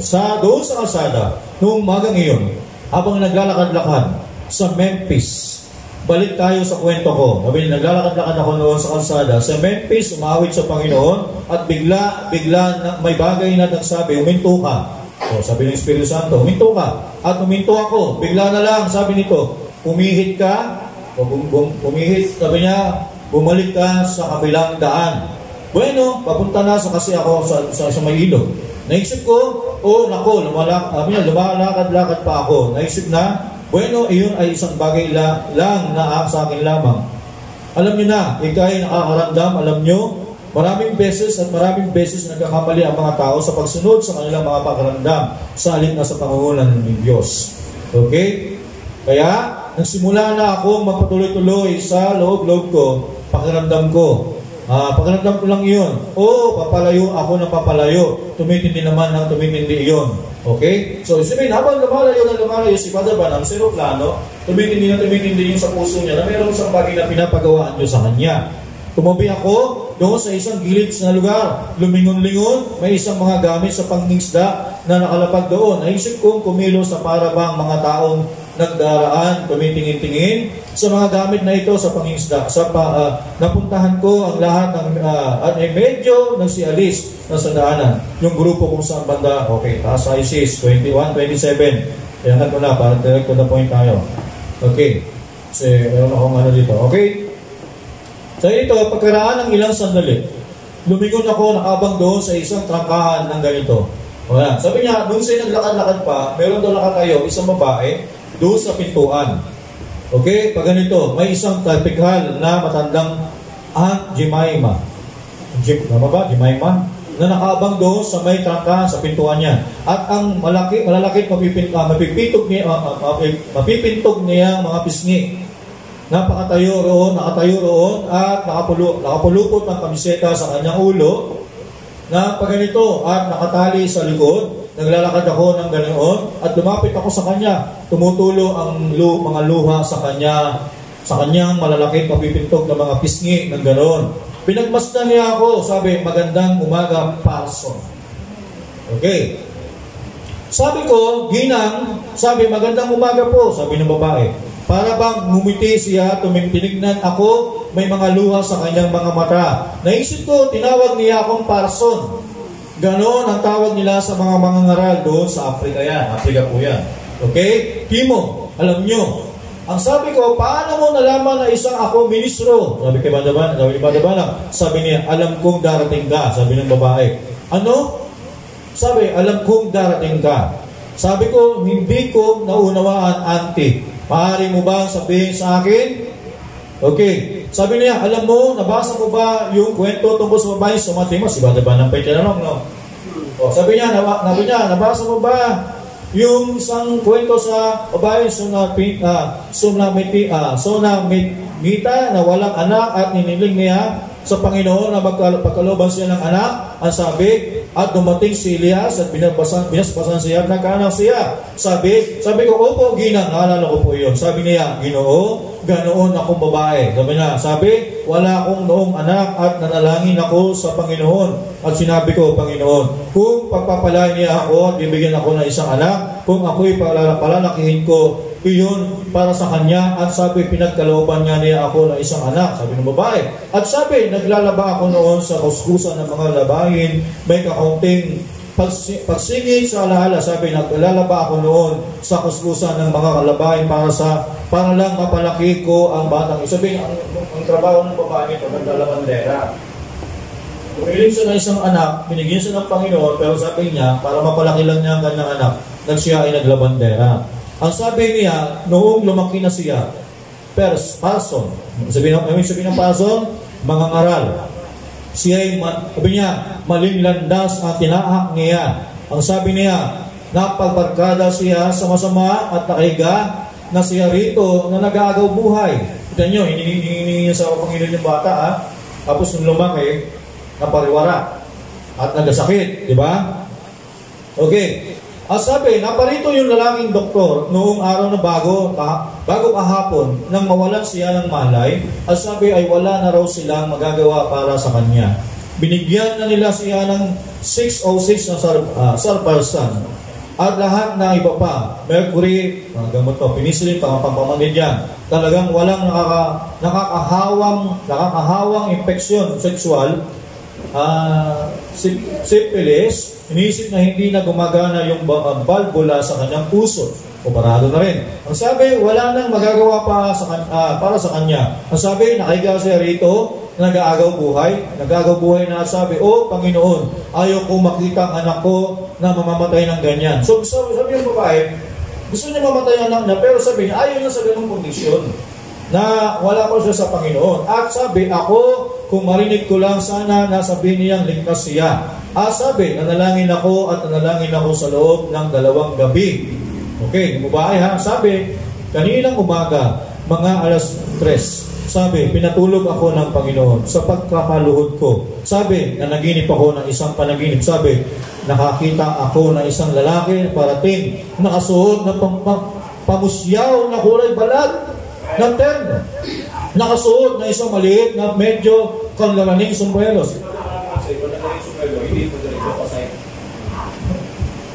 Diba? Sabi niya, medyo pangkarunay yung sombrero na nakalagay sa gilid ng kanyang ulo. Pasay, si Padre Banam pa naglagay yung sombrero. Diba? Tingnan niyo sa mga picture niya, say. Diba? Kaya sabi niya, meron ka makikitang lalaki, naka-Amerikana, tapos sabi niya, ang sombrero niya na side, sa gilid ng ulo. Sabi ko, Panginoon, ako yung babae. Sabi niya, Panginoon, ako yung babae. Sabi niya sa panaginip, ako yung babae, Panginoon. Sabi niya, pero nasaan ang iyong Elias? Okay? Sabi, heto na iyon. Sabi, bumangon ako kagad sa higaan na iyon at nakatayo ako rito mula sa kanilang iyon. Ayun, sa panaginip niya gabi, yung pagising na pagmagising niya, tumayo agad siya sa pintuan ng bahay niya. Oh. Dreams yun ha. Mapakitaan niyo sa kanya, sa ganun, tumayo ka lang sa pintuan, kaya tumayo siya. Hinihintay ka. Sabi niya kay Padre Banam. Ganoon nga talaga ang suot ko. Mismo, sabi ni Padre Banam. Oh, kapatid, kapag parating ang banal na pag-ibig, ang ina na iyon kasama ang kanyang anak. Oo, 108 libra. Subalit anak pa rin niya yun na nakaratay ng nagagaw buhay sa kahihiyan. Kahit gaano pa ito nakakahiya, anak pa rin niya ito. Mahal niya ito. Iyon ang pagmamahal ng isang ina. Kahit gaano pang kahihiyan ang idulot nito, gayon pa man, may mahal pa rin niya ito. Okay? Talon tayo ng 141.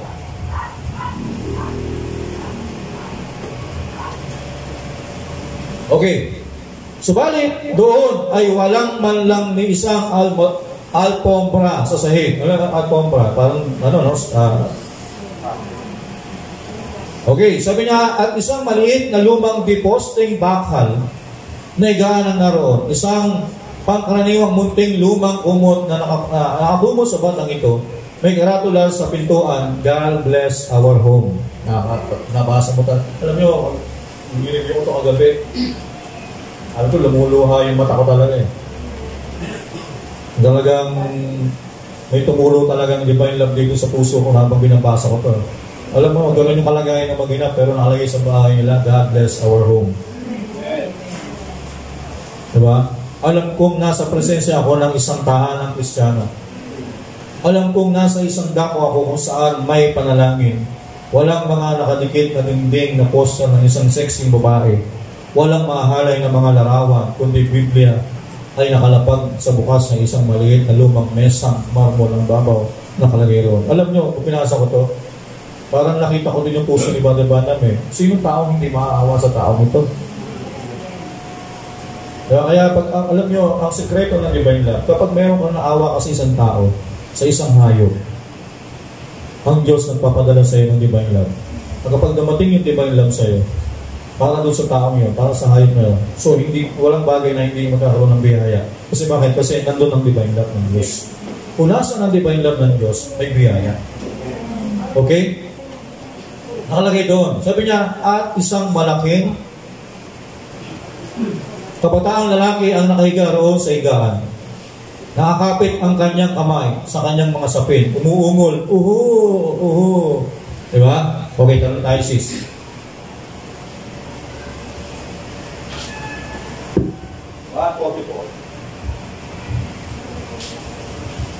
Ay, hindi. Asa na ba ako?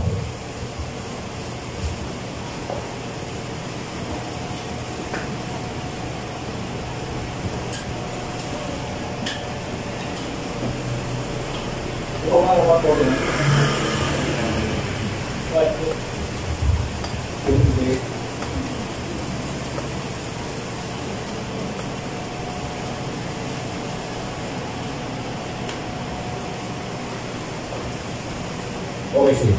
Sige, tilas mo na konti. Okay, sige, tama. Sige, 149 tayo. At lumuhod siya roon, at talagang naman ang isang panalangin o kapatid, kung paano makikipag-usap ang matandang banal na iyon sa Diyos. Nanalangin siya roon hanggang sa tumulo ang mga luha sa kanyang mga mata. Iniangat ko ang tingin ko at patuloy siyang umuungol roon yung sa bata. Ang sabi ko, ngayon, auntie, manalangin naman ako, samahan mo ako. Okay? So sabi niya, pinatong ko ang mga kamay ko sa mga paa ng binata. Sabi ko, makalangit na Ama, nakaalis na ang eroplano ko sa pagkakalam ko. At narito itong kawa-awang matandang ina ay umiyak para sa kanyang anak. At sa nalalaman ko, dito, upo ako pinangunahan. Dumalangin po ako na ikaw ay mahabag sa kanya. At sa mga oras din na iyon, narinig ko ito na nagsabi, Nanay, o nanay, sabi ng bata. Tumayo siya at nagpinahid ang mga luha sa kanyang mga mata. Nasabi, O mahal ko, sabi ng nanay sa anak, maayos na ba ang pakiramdam ng anak ni nanay? Sinimulan niyang himasin sa ulo. Siyempre, alam niyo naman, pag sinabing, ang sabihin ng isang kalikasan ng isang nanay, di ba, kapag ang iyong anak nagkaroon ng sakit, di ba, alam niyo naman, ibig ko sabihin, di ba?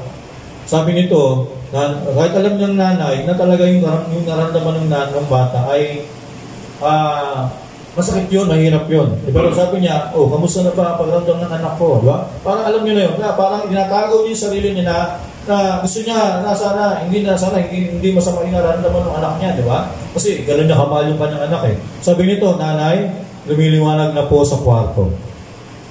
Lumiliwanag na sa kwarto.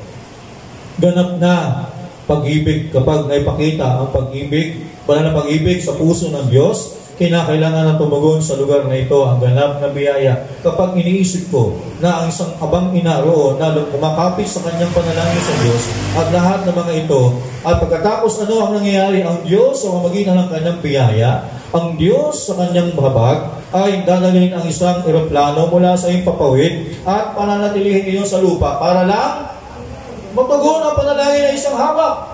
Panalangin ng babae na yun eh. May sakit yung kanyang anak ng mahabang panahon. Meron siyang divine love. Pero sabi niya, pinatigil ng Panginoon, isang tao sa lingkod ng Panginoon sa isang lugar, si Father Branham, dahil may nangangailangan. Pero si Father Branham, nagkaroon siya ng pag-ibig doon sa isang babae. Kasi pagka wala kang pag-ibig sa isang tao, hindi mo nakita anong paghihirap nila, diba? O anong nararamdaman nila, hindi ka magkakaroon ng pag-ibig eh. Pero pag doon ka lang nagkaroon ng pag-ibig, pag nakita mo yung kalagayan nila, kapag dumapo na yung divine love para sa'yo, diba? At para doon sa kanila, sila ang kailangan mo. Sabi niya, may ganap na biyaya na mangyayari. Diba? Isang hamak, walang nalalaman, na itim na babae. Sabi niya, noong may parating ang banal na pag-ibig, kahit gaano pa siya kahirap, gaano pa siya kaitim, gaano siya kadilaw, o kung ano pa man siya, kapag naipadama ang banal na pag-ibig, diba? Kaya ang topic natin kapag nakarating ang banal na pag-ibig, diba? Sa kinauukulan,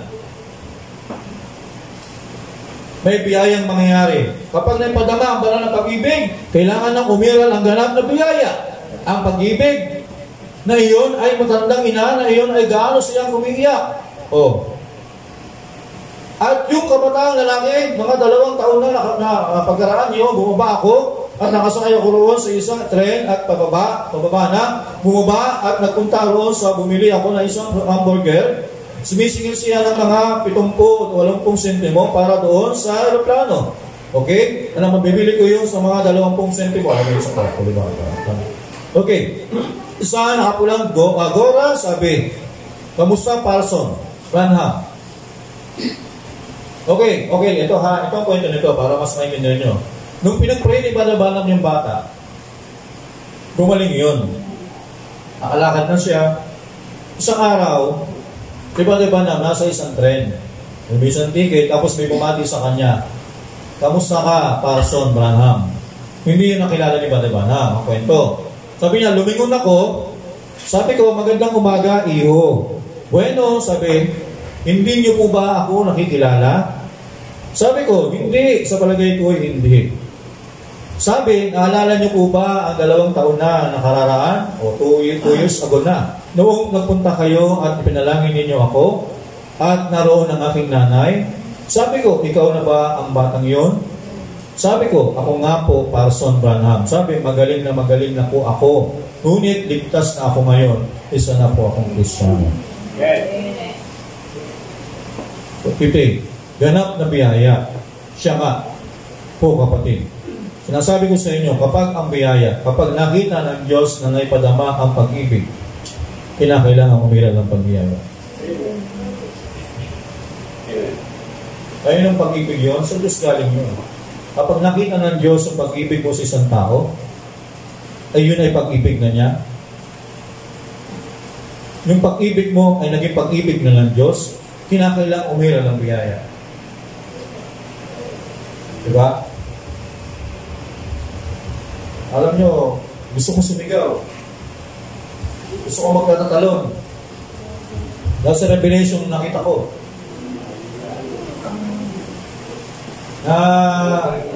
Diba? Na parang ganun lang pala yun.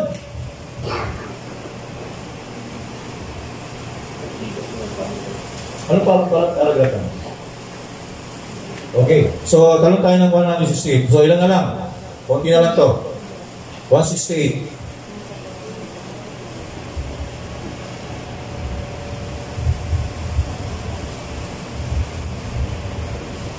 O, pusog na pa. Okay na. So, ngayon, doon mga kapatid, yung pusog na. Okay, so 2 years ago, nakita niyo yung bata, binati siya, sabi niya, magandang umaga, Parson. Sabi niya, tulingon siya, sabi niya, hindi mo pa ako nakikilala? Sabi niya, ako yung 2 taon na gumaling sa panalangin mo. Halos mamamatay na. Diba? Nagkaroon ng pag-ibig si Brother Branham doon sa isang tao, sa batang yun. At minag-pray yun at gumaling. Sabi niya, Parson, isa na akong Kristiyano ngayon. Diba? So, ano yung, pag nakikita mo yung salita ng Diyos, mga kapatid, diba? Doon, actually, makakabuo ka ng isang panibagong topic doon. Sa bata pa lang. Humingi nanay ng isang anak, ang Diyos ang nagbigay. Tapos napariwala. Pero kahit hiningi siya ng Diyos, hiningi niya sa Diyos yun, pero kahit napariwala yun, pero hindi pa rin siya nawala sa plano ng Diyos. Sabihin, kahit gaano kasama ang isang tao, diba, kapag talagang anak ka ng Diyos, hindi pwedeng hindi ka babalik.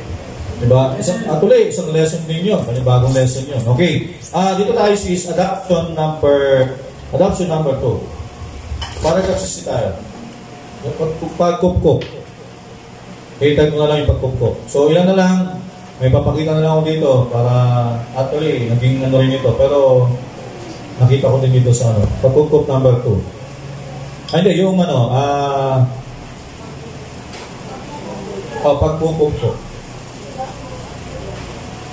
ko. Number 2. Paragraph 60. Okay, so ilang lang to, basa na lang ako ng isang quote, tapos isang scriptures, tapos na. Sabi niya, doon sa malayong itaas na iyon, sa itaasan, ayan, paano yan? Yung so eternity, 1,000,000 milyong milya ay may puwang na ganoon kalaki at iyon ay ganap na pag-ibig ang Paula, divine love. Sa tuwing hakbang ka sa gawing ito, sabihin na malayo ka doon sa presensya na doon, kumikitid iyon ng 1 pulgada.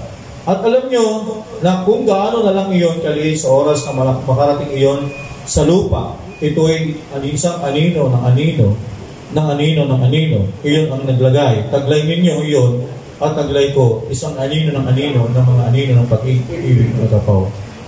Sabihin, galing tayo doon sa agapaw ng Diyos, pero nung dinala tayo sa ibabaw ng lupa, diba, meron pa rin pag-ibig ng Diyos, kaya lang anino lang siya ng anino. Hindi na siya umiiral. Kaya ang lesson dito, isa pa, Romans chapter 8. Kukunin natin ito ang ihahambing natin ito sa Koti Badabana, dito sa Bible dito. Romans chapter 8 verse 28. Sabi rito, datapwat, nalalaman natin na ang lahat ng mga bagay ay naglalakip na gumagawa sa kabubuti sa mga nagsisibig sa Diyos. So, meron yan. Sabihin, we are chosen of God before the foundation. Nasaan ka dati? Nasa piling ka ng Diyos. What is God? God is love. Sabihin, ikaw din yung divine love. Diba? Dati, kung magkasama nalulong kayo, mga kapalit. So, habang ikaw ay nasa lupa, papalayo ka ng papalayo sa presensya ng Panginoon. Sabi dito, dati ikaw ay nasa presensya ng Panginoon hanggang sa naging karagatan, hanggang sa naging ilog, hanggang naging sa isang sapa, hanggang sa naging isang patak, hanggang sa naging anino ng anino. Meron ka pa rin nagapaw love, pero isa na lang sa anino. Diba? Yan sabi ng Bible. Ngayon, nalalaman natin ang lahat ng mga bagay nagkakalagip-lagip na gumagawa. Sige, bubuti na mga sisibig sa Diyos. Sa makatuwid bagay, mayroong tinawag alinsunod sa kanyang nasa. Ibig sabihin, diba? Nandun ka na sa dulo. Anino ka na ng anino. Diba? So, meron kang unpag-divine love, pero shadow na lang siya. Pero hindi mo na halos ito may patupad. Hindi mo na halos ito maipadama. Hindi mo na ito halos may pakita. Diba? Pero, kung tinawag ka ng Panginoon, diba? Sa lahat ng mga may nagsisibig sa Kanya, lahat ng may mga agapaw love, diba? Naging anino ng anino na lang. Pero sabi dito, sa makatwid pagayaw, mga tinawag alinsunod sa Kanyang nasa. So, tinawag tayo ng Panginoon. Kaya may mensahe dumating. Sapagkat yung mga nung una pa ay Kanyang nakilala, o kilala niya yun. At inalaga naman ang Kanyang maging katulad ng larawan ng Kanyang anak. So, sabihin, dinastify ka, naring ganap, sumunod, dinasinangtify, tapos ikaw ay binaptize ng Holy Spirit, tapos ikaw ay adoption, positioning, diba? Hanggang sa maibalik ka ng Diyos ulit sa dati mong posisyon. Sabihin, ganoon ang ginagawa ng Panginoon, mga kapatid. Kaya ngayon, hindi na, so, tuloy natin, babasay ko lang sa dali. Taas mong konti. Okay, 20:30. At yung mga inalaga niya ay kanya tinawag naman, at ang mga tinawag ay inaring ganap naman niya, at ang mga inaring ganap ay naluwalhati din naman niya. Okay? So, ano ang ating sasabihin sa mga bagay na ito? Kung ang Diyos ay kakampi natin, sino ang laban sa atin? So, dati, pero pag tinawag ka ng Panginoon, so yung pag-ibig mo dati na malabo pa, pero kapag tinatawag ka ng Panginoon, unti-unti yan, anino ng anino, hanggang sa palapit ng papalapit, palaki ng palaki, hanggang sa maging pag-ibig niya ng Diyos.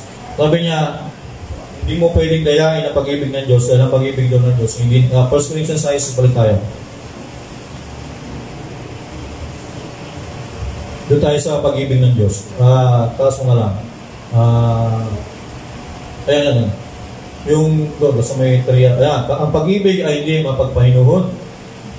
Ang tunay na pag-ibig ng Diyos ay magandang loob. Ang pag-ibig ay hindi nananaghili. Ang pag-ibig ay hindi nagmamapuri. Hindi daw yung nagmamalaki. Sasabihin mo, hindi naman ako mali. Ikaw naman ang mali. Kung meron kang divine love, hindi mo sasabihin yun. Hindi mapagpalalo. Hindi daw yan nagsasabi na sabihin, alam mo yung papalalo, yung lagi mo lang sinasabi siya, mali. Diba? Hindi daw yung pag-ibig ng Diyos. Hindi iira ng biyaya. Pag ganun daw ang isang ugali ng isang tao, hindi iira ng biyaya. Diba? Kung may pag-usap ka, may pag-ibig, hindi yun ang pag-ibig. Ang pag-ibig ay hindi nagmamapuri. Dapat hindi tayo nagyayabang. Hindi, ako ang tama, ikaw ang mali. Hindi gano'n. Hindi iira ng biyaya. Hindi nagpapalalo, hindi na nagmamataas. Na ikaw yung ako yung tama, ikaw yung mali. Hindi gano'n. Hindi nagugaling mahalay. Hindi inahanap ang kanyang sarili. Hindi mo kahit sabihin mong ikaw yung mali. Diba? Sabihin mo, patawad, kapatid. Huwag yun lang yung nararapat.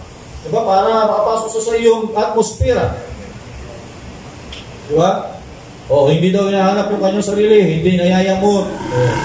Hindi inalimula ang masama. Okay? Hindi nagagalak sa kalikuhan, kundi nangingigalak sa katotohanan. Lahat ay binabata. Lahat daw ay kinakaya mo. Tinitiis. Lahat daw ay pinaniniwala. Lahat ay inaasahan. Lahat ay tinitiis. Ang pag-ibig ay hindi nagkukulang kailanman.